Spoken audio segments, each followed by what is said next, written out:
Tragedy and disorientation. The story of Flydubai Flight 981. Have you ever been in a situation where you felt in complete control, only for something sudden to leave you utterly confused? In the world of aviation, pilots spend a vast amount of time conducting briefings and preparing for various scenarios.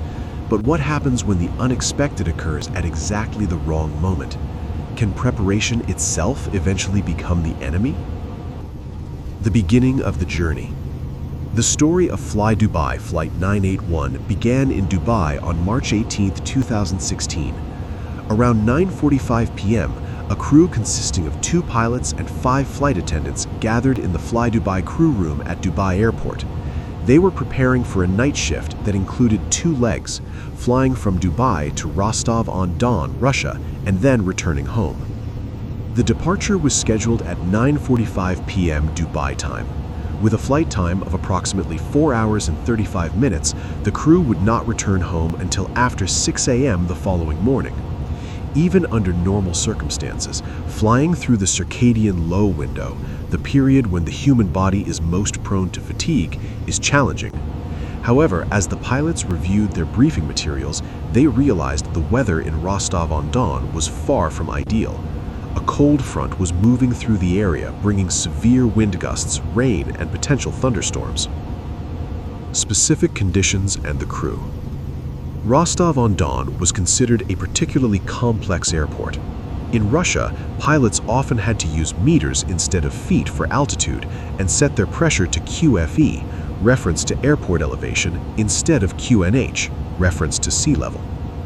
Additionally, the airport featured a shallower than normal ILS glide slope, 2.4 degrees, and was designated as a captain-only airport for takeoffs and landings. The captain, 38, neared 6,000 hours with over 4,600 on the Boeing 737. The first officer, 37, had similar experience with 5,800 total hours. Both felt fit and well-rested. Due to fuel price differences, the company decided the aircraft should be tankered, filled to maximum capacity in Dubai. While this provided more options if weather worsened, it significantly increased the aircraft's weight, forming the first link in a tragic chain of events. The approach and the warning.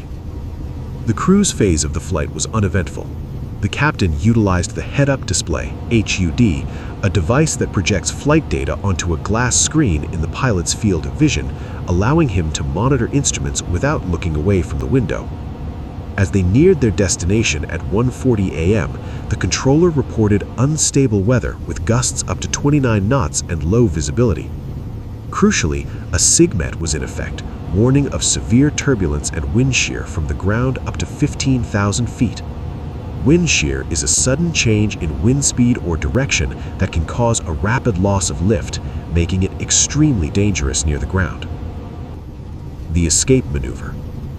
At 2:41 a.m., the captain announced he had the runway in sight. However, 12 seconds later, the warning system shouted, "Go around, wind shear ahead."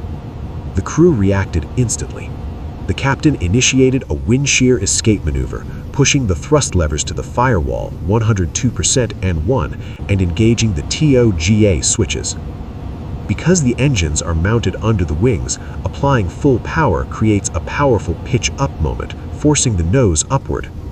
The captain had to push the control column forward with significant force to keep the pitch within limits.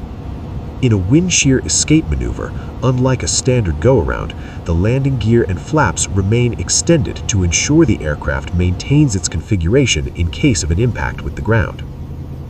The trim error. While the first officer contacted the tower to report the go-around, a distraction from the aviate, navigate, communicate principle, the captain attempted to level the aircraft at 2,300 feet. To help push the nose down against the engine thrust, he held the electric stabilizer trim switch for 4 seconds. On a Boeing 737, the trim physically moved the horizontal stabilizer on the tail. Using the trim for such a long duration created an aggressive nose-down setting. Simultaneously, the aircraft was accelerating rapidly due to the full power. The first officer warned of an overspeed 182 knots, which triggered the flap load relief system, automatically retracting the flaps to protect them. the onset of disorientation. The two pilots entered a lengthy discussion about whether they had exceeded the flap speed limits and if they needed to call maintenance after landing. While professional, this conversation happened while the aircraft was not yet fully stabilized. The captain, struggling with stress and fatigue, was fighting the plane's natural tendency to climb under power, while the electric trim he had set was now latently forcing the nose towards the ground. All these factors, extra fuel weight, turbulence, early morning fatigue, a high-stakes technical maneuver, and the excessive use of trim were creating a perfect storm for the spatial disorientation that would occur moments later.